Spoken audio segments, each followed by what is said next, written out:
Negosyo Mami! Ngayon, gagawa naman tayo ng donut na pang negosyo. Ayan, syempre, marami sa atin gustong-gustong kumain ng donut ngayon, di ba? Kaya naman, gagamitin natin siya as pang negosyo naman. At syempre, medyo pangkain na rin natin. Ayan. Kung bago ka sa channel na to, i-click mo na yung subscribe button dyan sa baba. At syempre, i-hit mo yung notification bell button para updated ka sa mga negosyo recipes na i-upload ko palagi. So, umpisahan na natin ang mga ingredients ng paggawa ng ating donut.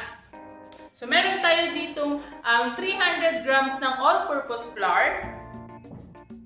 Meron naman tayo ditong 40 grams ng sugar. Meron tayong 1/4 teaspoon ng nutmeg. Ayan, yung sa nutmeg po, nabibili po yan. Meron yan nabibili sa SM, ganyan, or sa other baking supplies po, no? Meron tayong 7 grams ng yeast, instant yeast. 120 grams ang ating milk. Ang gamit ko pong milk ay fresh milk, Magnolia fresh milk naman. Siyempre, meron tayong butter. Ayan, 30 grams ang ating butter na melted. At syempre, isang itlog lang. Meron tayong 1/2 teaspoon na salt. At syempre, may 1 teaspoon tayo na vanilla. Ayan, so simulan na natin yung paggawa. Kung meron kang mixer, napakadali kasi ilalagay mo lang siya, di ba? Pero kung wala naman, okay lang din kasi madali lang din naman siyang haluin.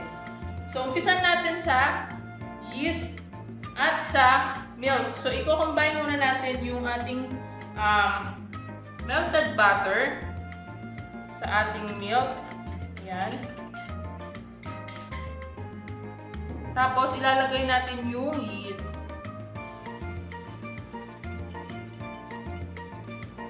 So, dapat yung yeast natin ay matunaw siya dun sa milk and butter. Tapos, i-leave muna natin sila ng mga 2 to 3 minutes lang para mag-react yung yeast dun sa milk.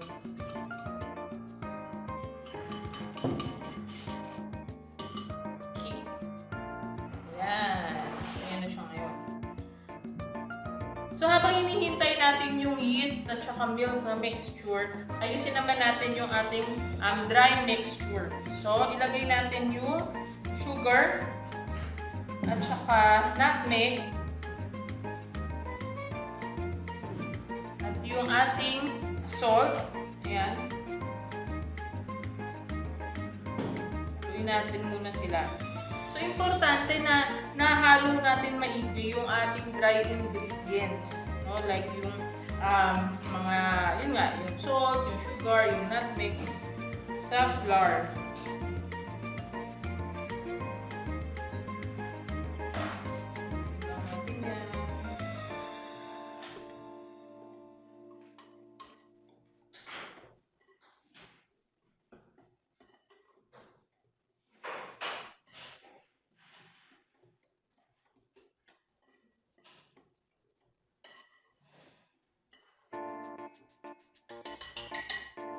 Ayan. So, ngayon kung meron kayong mixer, ilalagay mo lang siya sa mixer. Kung wala kang mixer, ilalagay mo na yung mga dry ingredients, ay yung mga wet ingredients mo, like yung egg, yung vanilla, ganun din. Ang kaibahan lang naman nun is manual mong minasa. Yung mixer kasi, syempre, electric na. Siya na yung nagmasa, di ba? So, yun. So, gagamit ako ng mixer.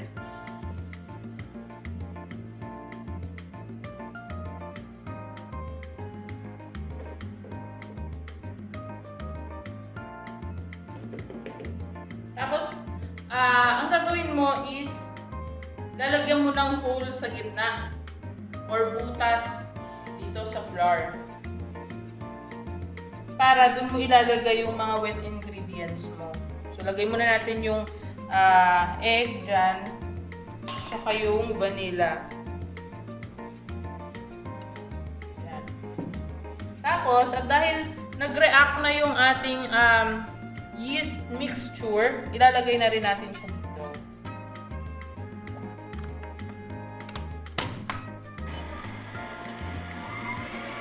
Kapag ikaw naman yung nagmamasa niyan, so ihahalo mo lang siya ng ihahalo, init mo lang siya ng init hanggang sa maging magpantay na yung texture niya.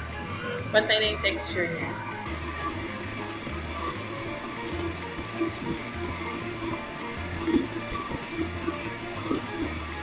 So makikita mo ngayon dito na nag-mix tayo, no? Tapos wala nang mga natitirang mga flour.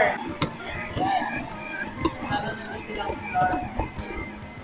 So pwede na yan kasi i-manual pa natin yan dito sa ating paglalagyan. Pero kung mapapansin mo, hindi ko nilahat tong butter kasi ilalagay ko siya dito para mag-i-grease yung yung paglalagyan natin.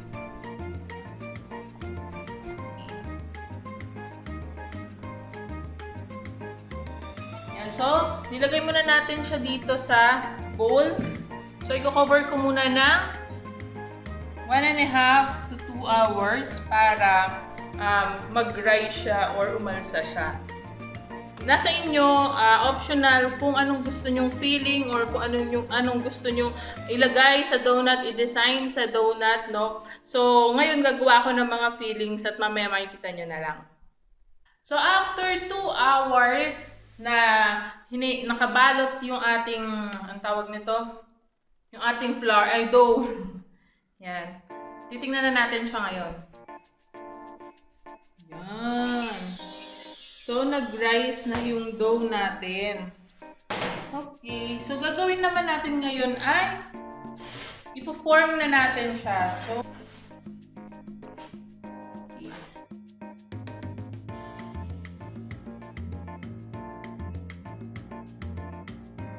Gamit tayo ng dough roller para ma-form natin itong ating dough. Yung kapal ng dough ng donut na gusto nyo ay nakadepende po sa dough na kung paano nyo siya i-roll. Tapos, gagawa ako ng dalawa. Yung isa may hole, yung isa wala. So, kung wala kayong donut cutter, ayan, pwede naman kayong gumamit ng itong stainless or dun sa glass. Pwede naman. So, gagamit ako nito kasi gagawa ako ng merong filling. Kailangan madiin pa. Ayan.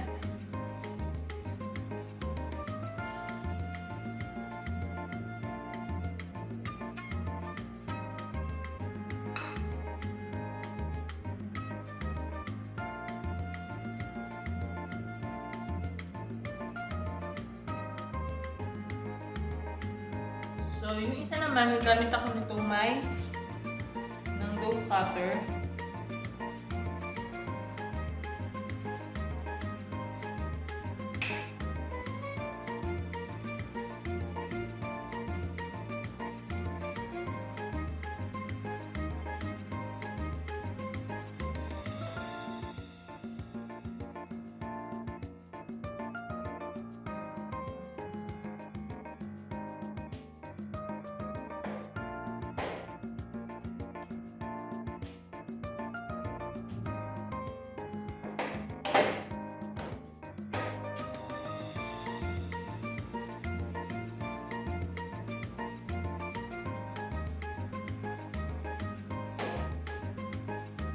At nabilog na nga natin or na-form na nga natin into donuts ang ating mga donuts. Siyempre, bago natin yan iprito,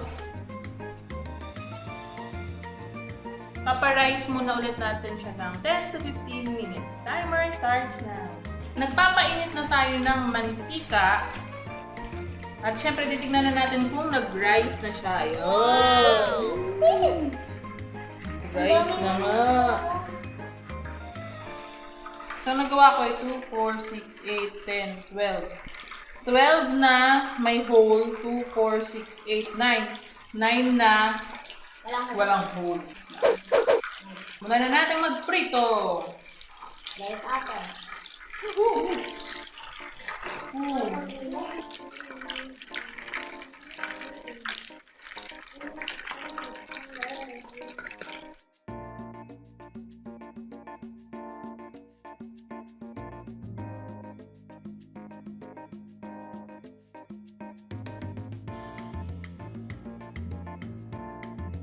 Kailangan golden brown yung ating donut. Huwag masyadong sunog kasi pangit naman. Huwag din masyadong ilaw. Ayan, parang ganyan.